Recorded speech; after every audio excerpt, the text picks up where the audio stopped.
अब तो पानी जरूर आएगा। सच में? हाँ, ये बारिश की बूंदे नहीं, सिक्के हैं, सिक्के।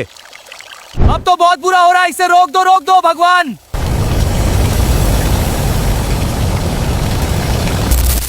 कहते हैं विश्वास पहाड़ों को भी हिला सकता है, लेकिन सवाल यह है हम अपना विश्वास किस पर रखें। यही सवाल यह कहानी बड़े नाजुक तरीके से हमारे सामने रखती है। लेंचो एक किसान है। जब उसकी फसल बर्बाद हो जाती है तो वो भगवान को एक पत्र लिखता है, 100 पैसे मांगता है। क्या लेंचो का पत्र भगवान तक पहुंचता है? क्या भगवान उसे पैसे भेजते हैं? सोचिए आपका जवाब क्या होगा और अंदाजा लगाइए यह कहानी आगे कैसे बढ़ती है। कहानी शुरू होती है। पूरी घाटी में वह अकेला घर था, एक छोटी पहाड़ी की चोटी पर बना हुआ। उस ऊंचाई से नदी दिखती थी और दिखते थे पक्के मकई के खेत जिनमें फूल खिले थे। वो अच्छी फसल का वादा करते थे। बस एक चीज की जरूरत थी, मूसलाधार बारिश की, या कम से कम एक अच्छी फुहार की। सुबह भर लेंचो, जो अपने खेतों को बहुत अच्छी तरह जानता था, बस आसमान की तरफ देखता रहा, उत्तर पूर्व दिशा में। सुनती हो, अब तो पानी जरूर आएगा, लेंचो ने अपनी पत्नी से कहा। पत्नी रात का खाना बना रही थी। उसने जवाब दिया, हाँ भगवान ने चाहा तो। बड़े लड़के खेत में काम कर रहे थे, छोटे बच्चे घर के पास खेल रहे थे। तभी पत्नी ने आवाज लगाई, खाना खाने आ जाओ। खाने के दौरान ही, जैसा लेंचो ने अनुमान लगाया था, बारिश की बड़ी बड़ी बूंदें गिरने लगी। उत्तर पूर्व में बादलों के विशाल पहाड़ दिख रहे थे।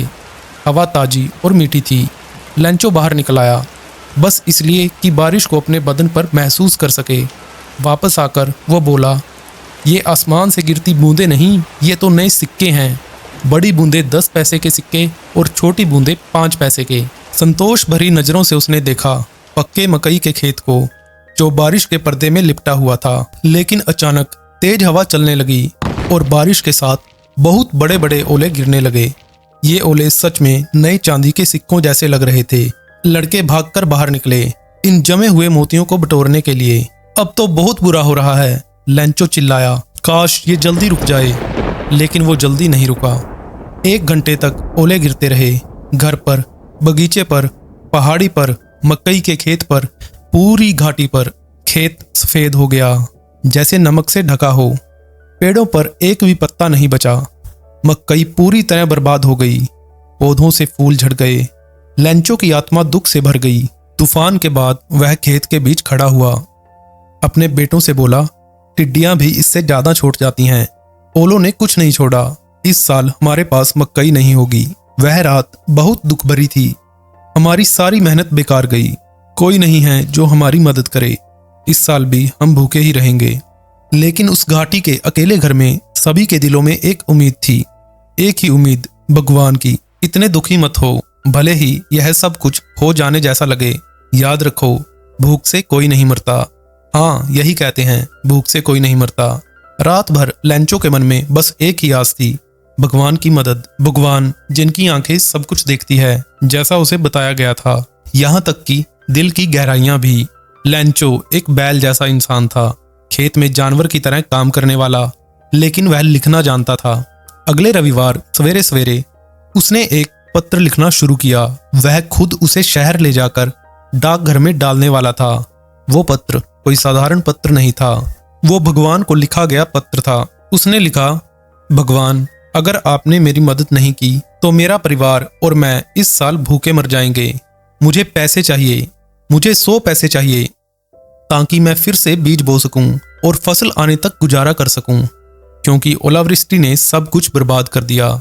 उसने लिफाफे पर लिखा, भगवान का पत्र अंदर रखा और परेशान मन से शहर की तरफ चल दिया। डाकघर में उसने टिकट लगाई और पत्र डाक बक्से में डाल दिया। एक डाकिया जो डाकघर में काम करता था, जोर जोर से हंसते हुए अपने मालिक के पास गया और उसे वो पत्र दिखाया। अपनी पूरी नौकरी में उसने ऐसा पता कभी नहीं देखा था। पोस्टमास्टर एक मोटा मिलनसार आदमी था। वो हंस पड़ा, लेकिन लगभग तुरंत ही वो गंभीर हो गया। मेज पर पत्र थपथपाते हुए उसने कहा, क्या विश्वास है, काश मुझे भी इस पत्र लिखने वाले जितना विश्वास होता। भगवान से सीधे बात करने की हिम्मत, ताकि लिखने वाले का भगवान पर विश्वास ना टूटे। पोस्टमास्टर ने एक उपाय सोचा। पत्र का जवाब देना। लेकिन जब उसने पत्र खोला तो समझ आया जवाब देने के लिए सिर्फ नेक नियति, स्याही और कागज से काम नहीं चलेगा। फिर भी वह अपने इरादे पर अड़ा रहा।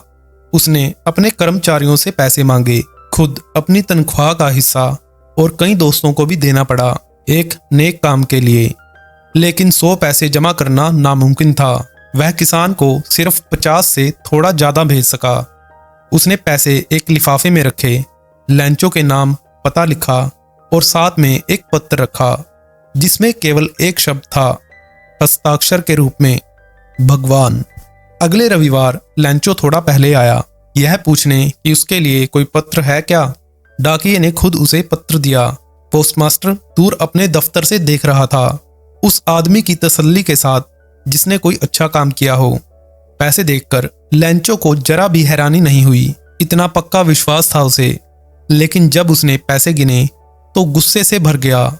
भगवान से गलती नहीं हो सकती और भगवान उसने जो मांगा वो देने से मना नहीं कर सकता। तुरंत वह खिड़की पर गया, कागज और कलम मांगी। सार्वजनिक लिखने की मेज पर बैठकर उसने लिखना शुरू किया, माथे पर बल डालते हुए, अपने विचारों को शब्दों में ढालने की कोशिश करते हुए। जब लिखना खत्म हुआ, टिकट खरीदी, चाटी, चिपकाई और लिफाफे पर मुट्ठी मारकर उसे बंद किया। जैसे ही पत्र डाक बक्से में गिरा, पोस्टमास्टर उसे खोलने दौड़ा। उसमें लिखा था, भगवान, जो पैसे मैंने मांगे थे उसमें से सिर्फ 70 पैसे पहुंचे, बाकी पैसे भेज दीजिए, मुझे बहुत जरूरत है। लेकिन डाक से मत भेजना क्योंकि डाकघर के कर्मचारी एक नंबर के बेईमान हैं। आई होप आपको ये कहानी अब हमेशा के लिए याद रहेगी। आगे आप कौन से चैप्टर की वीडियो मूवी स्टाइल में देखना चाहोगे? 10th का a dream of surgery, last lesson from flamingo book या फिर कोई हिंदी का चैप्टर? जल्दी से कमेंट बॉक्स में बताओ। और अगर आप चाहते हो कि चैप्टर देखो पर मैं आपके लिए एक फ्री मेमोरी एनहांसमेंट कोर्स लेकर आऊं जिससे आप कोई भी थ्योरेटिकल क्वेश्चन के आंसर को आसानी से और जल्दी याद कर सकें, तो जल्दी से कमेंट बॉक्स में मेमोरी लिखकर टाइप करो। Thank you.